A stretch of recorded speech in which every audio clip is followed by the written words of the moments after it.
இந்த வந்தே பாரத் மாதிரியான ட்ரெயின்கள்லாம் ரிலீஸ் பண்ணும்போது வெளியிடும் போது அவர் போய் ட்ரெயின்ல ஏறி டிராவல் பண்ண ஒரு 10 கிலோமீட்டர் 5 கிலோமீட்டர் போவார். அங்க பூரா பாத்தீங்கன்னா சின்ன சின்ன பிள்ளைங்க எல்லாம் வந்து ஃபர்ஸ்ட் டைமா டிராவல் பண்றாங்க. ஓசியில போறதுனால குழந்தைங்க பூரா வந்து ஃப்ரீயா போறதுனால ஸ்கூல் பிள்ளைங்களை பூரா நிப்பாட்டி வச்சிருப்பாங்க. இவர் போய் ஒவ்வொரு குழந்தைகிட்டையும் பேசுவார். நீ என்ன பண்ற, உங்க அப்பா என்ன பண்றாங்க, உங்க வீடு எங்க இருக்கு, நீ அந்த குழந்தைகள் என்ன பண்ண போகுது, அவங்களுக்கு என்ன தெரியுது? ஆனா அந்த குழந்தைகள் என்ன நினைக்கும் தெரிஞ்சாதான் அவருடைய வயசு 75. ஆனா 15 என்ன நினைக்கும் தெரிஞ்சாதான் இன்னும் 15 வருஷத்துக்கு ஆட்சியில் உட்கார்ந்துருக்க முடியும். உங்களுக்கு புரியுங்களா? அவர் பார்லிமெண்ட்ல அறிவிச்சாரு. என்னங்கடா இவ்வளவு கதறீங்க, இப்பதானே 3வது முறை அப்படின்றார். இவங்க என்ன சரி 75 ரிட்டையர்மெண்ட் எல்லாரும் கதறாங்க. 75 வயசுல ரிட்டையர்ட் ஆக எப்படா காத்துக்கிட்டே இருக்கிறாங்க. அண்ணன் சொன்ன ரூல்ஸ்ல அடுத்த நமக்கு கிடையாது அப்படின்ட்டார். 75 மோகன் பாகவத் சொல்லிட்டாரு. நம்ம ஆட்களுக்கு ஹிந்தி தெரியாது, மோகன் பாகவத்தை பிடிக்கவே பிடிக்காது. மோகன் பாகவத் வந்து அவர் பேசும்போது RSS உடைய சத்சங்க சாலக்கு வந்து பேசும்போது ஒரு புத்தகத்தை ரெஃபர் பண்ணி அதோடைய ஆத்தர் ரெஃபர் பண்ணி அவர் இந்த மாதிரி வழிகாட்டி இருக்கிறாரு அப்படின்னு சொன்னதை 75ல ரிட்டையர்ட் ஆகணும் மோகன் பாகவத் அறிவுரை. இவங்களுக்கு ஒரே கல்ல 2 மாங்க அடிக்குமா? மோகன் பாகவத் 75 வயசு, அவரையும் காலி பண்ணிடலாம், இவளையும் காலி பண்ணலாம். RSS பத்தி எங்களுக்கு தெரியவில்லை. RSSல தலைவருக்கான ரிட்டையர்மெண்ட் அவங்க நினைச்சாதான். RSS தலைவர் வந்து நீங்க நினைச்சா எலெக்ஷன்ல முடியாது. அவங்க என்ன நினைக்கிறாங்க, அவங்களுக்கு முடியாம சிந்திக்கும் திறன் அவங்களுக்கு குறைஞ்சிருச்சுன்னு அவங்க நினைச்சாங்கன்னா அடுத்தவங்கள்ட்ட ஹேண்ட் ஓவர் பண்ணி கொடுப்பாங்க. அந்த மாதிரி போப்பான்ற மாதிரி புரியுங்களா? இடையில வந்து யாருமே அதை மாற்ற முடியாது. அதேதான் நம்முடைய பாரத பிரதமர் குணாந்திர. அவர் எப்ப ரிட்டையர்மெண்ட் அப்படின்னு அவர் பீஷ்மர் மாதிரிங்க, அவர் தான் முடிவெடுப்பார். வேற யாரும் டிக்டேட் பண்ற இடத்துல இல்லை. RSS அவருக்கு சண்டையா? RSS ஆசைப்படுகிற அத்தனையுமே நடத்தி காட்டியிருக்கிறார். இந்த நாட்டுடைய ஜனாதிபதி, இந்த நாட்டுடைய துணை ஜனாதிபதி இப்ப நம்ம ஊரில் நிலைட்டா இருக்கிறார். கற்பனை பண்ண முடியுமா? இந்த நாட்டுடைய பிரதமர், இந்த நாட்டுடைய உள்துறை அமைச்சர், அத்தனை பேர் RSS ஒரு காலத்தில் தடை செய்யப்பட்ட இயக்கமாக இருந்தது. இன்னைக்கு இந்த நாட்டில் தலைமை பீடம் ஏற்றுக்கொண்டிருக்கக்கூடிய ஒரு இயக்கமாக மாற்றிட்டு இப்படிப்பட்ட ஒரு பெருமையை கொடுத்தவரை RSS எப்படி வந்து டிஃபர் ஆகும், எப்படி இவங்க என்ன ஆசைப்படுறாங்க தெரியல. அவங்க என்ன எப்படியாவது நடந்துராதான் சொல்லும் போது என்ன நடக்குங்கிற ஒரு கனவே எல்லாம் பெறுவர். திரு வினோஜ் அவர் குறிப்பிட்டார் கடந்த ஆட்சியில் எப்படி இருந்துச்சு. 2004 to 14 எவ்வளவு ஸ்கேம் எடுத்து பாருங்க. நீங்க சும்மா சொல்றீங்க UPA 1 and 2 ஸ்கேம்ஸ் போட்டு பாத்தீங்கன்னா எல்லா சேனல்லையும் 15 சேனல் அவன் ஒவ்வொருத்தரும் ஒரு ஆர்டிகல் போட்டு வச்சிருக்கான். 15 ஊழலா சொல்றான். காமன்வெல்த் கேம்ஸ்ல இருந்து ஒண்ணு பாக்கி கிடையாது. ஆதர்ஷ் அடுக்குமாடி குடியிருப்புல இருந்து எல்லா துறையிலும் இஸ்ரோ வரைக்கும் பண்ணி வச்சிருந்தாங்க. பாரத பிரதமர் 11 வருஷமா ஆட்சி பண்ணிருக்காரு. அதற்கு முன்னாடி 11 வருஷமா குஜராத் முதலமைச்சராக இருந்தார்.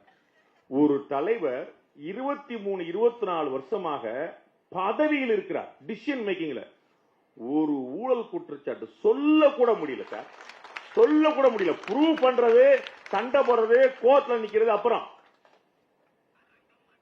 குஜராத் கலவரம் தொடர்பாக STF விசாரணை நடத்தது. If I am not wrong, Raghavan நினைக்கிறேன். அந்த ஸ்பெஷல் கமிட்டி சுப்ரீம் கோர்ட் போட்டு விசாரணை நடத்தது. குஜராத்துடைய முதலமைச்சர் SIT விசாரணைக்கு தனி நபராக போனார். குஜராத்துடைய முதலமைச்சர் தனி நபராக 2 நாட்கள் மாறி மாறி விசாரணை. அறிக்கை வந்தது கண்கூடு, அவர் நிரபராதின்னு முழுமையா வெளியிட்டார்.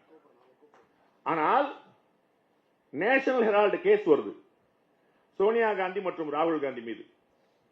கோர்ட்டுக்கு அப்பியர் ஆக மாட்டேன்னு மேல மேல மேல சுப்ரீம் கோர்ட் வரைக்கும் போயிட்டாங்க. சுப்ரீம் கோர்ட் வரைக்கும் இல்ல, நீங்க ஆஜராயித்தான் ஆகணும் சொல்லிட்டாங்க.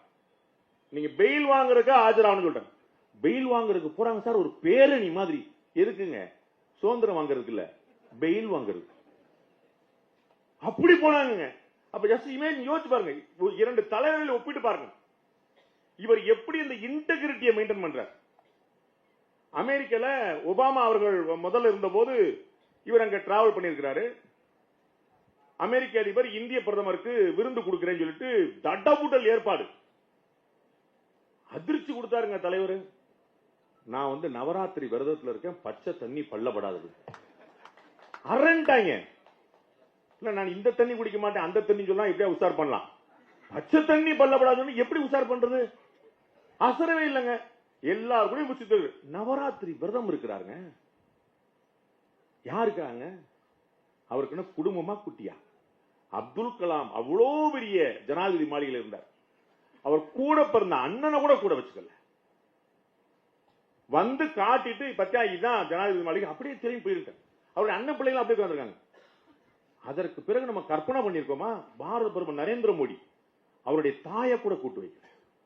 யோசிச்சு பாருங்க, அவருடைய பெத்த தாய் இப்பதானே இருந்தாங்க, இவ்வளவு நாள் இருந்தாங்க, தாயை கூட அவருடைய சகோதரர்லாம் கூட இருக்கிறாங்க. இது கற்பனை பண்ண முடியுமா சார்? இது ஒரு மெசேஜ். நீங்க அவருடைய அம்மாவை கூட்டு வச்சிருந்தா என்ன பிரச்சனை? அவருடைய சகோதரன் நாளை கொடுத்தா என்ன பிரச்சனை? யார் தப்பா நினைக்க முடியும்? நோ, இது ஒரு மெசேஜ். நான் ஆர்எஸ்எஸ் காரன், தரையில படுத்திருப்பேன், ஊர் ஊரா சுத்துவேன். எனக்கு நாடு முக்கியம், இந்த மக்கள் முக்கியம். எப்படியாவது வந்து இந்த விகசித் பாரத் சொல்லக்கூடிய இந்த வளர்ந்த பாரத பார்க்கும். நான் குடும்பம் குட்டியை கூட வச்சிருந்தேன், எங்க அம்மா வச்சிருந்தேன், தம்பியை வச்சிருந்தேன் அப்படின்னா அவருக்கு ஒரு தலைவலி, அவருக்கு ஒரு காய்ச்சல், அவருக்கு ஒரு வண்டி, அவர் போகும்போது ஒரு பிரச்சனை, சண்டை. நோ, எந்த தடையும் இருக்கக்கூடாது. அதனால தான் மோடிக்கு பரிவார்னு இந்த நாடே எழுதிச்சு. மோடியின் குடும்பம் அத்தனை பேர் செஞ்சாங்க. மோடிக்கு குடும்பம் பத்தி பேசினாங்க. அதான் நான் சொல்ல வந்தேன். 2004 to 14 என்ன நடந்துச்சுன்னா, ஊழல்களுடைய பெரும் பட்டியல். 2014 to இன்னைக்கு வரைக்கும் ஒரு ஊழல் சொல்ல முடியல. என்ன பிரச்சனை பண்றாங்க? அவர் வந்து கல்யாணம் பண்ணாரு, ஆனா ஒய்ஃப் என்னாச்சு? அவர் நிறைய சட்டம் மாத்துறாரு, கம்ப்ளைண்ட் சார். நிறைய சட்டம் மாத்துறாரு, நிறைய பேண்ட் மாத்துறாரு, இது ஒரு கம்ப்ளைண்ட். அவர் என்ன படிச்சிருக்கிறார்?